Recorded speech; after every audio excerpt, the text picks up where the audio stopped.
Long before the crown of Israel rested upon the head of a shepherd boy named David. Before giants fell, nations trembled, and psalms were sung across generations. There lived a quiet man in the hills of Bethlehem. His name was Jesse. A shepherd, a father, and a keeper of a promise he never knew was unfolding. Jesse's days were simple. He woke before dawn, when the sky was still painted with the last brushstrokes of night.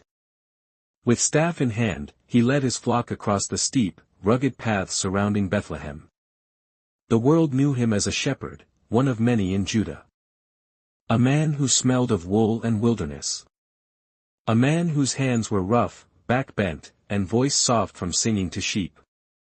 He was not a ruler, not a prophet, not a warrior. Just a father. Trying to raise his 8 sons in a world ruled by kings and armies. Jesse sits outside his home, repairing a tool. His sons move around, Eliab, Abinadab, and Shammah training like soldiers, younger sons helping with chores. To Jesse, fatherhood was an act of devotion. He taught his sons how to tend sheep, how to mend fences, how to listen to the wind that carried danger through the hills. He taught his eldest boys courage, and his younger ones obedience. And then there was David. The boy with a sling in his belt and a heart full of song. David was the smallest of Jesse's sons. Too young to fight, too gentle to impress his older brothers.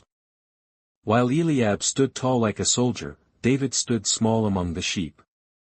While the older boys dreamed of battle, David dreamed with God. To Jesse, David was a good son. Obedient. Quiet. Faithful. He never imagined that this child, the one left out of important gatherings, was destined for something greater than any king born before him.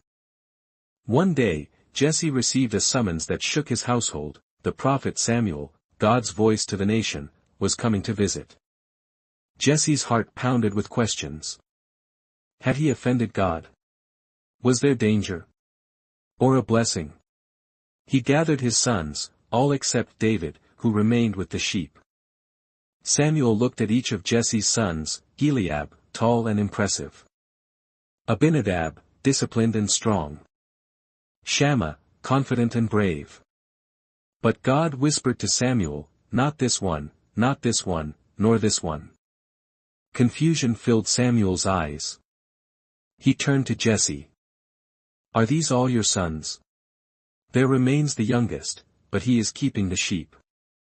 And so they sent for him, the boy with bright eyes, sun-browned skin, and the smell of pasture on his clothes. David stepped forward, unaware of destiny. And then, in the presence of his father and brothers, Samuel poured oil upon David's head. A simple shepherd boy, anointed by God to become Israel's future king. Jesse watched in stunned silence. His youngest son, the unnoticed one, chosen by heaven. Jesse never wore a crown. He never fought giants or wrote psalms. He never ruled from a palace or commanded armies. But he raised a son who would. His lineage, ordinary, humble, quiet, was chosen by God to carry the royal line. From Jesse came David. And from David came kings. And from those kings, came the greatest king of all, Jesus Christ, the Redeemer of the world.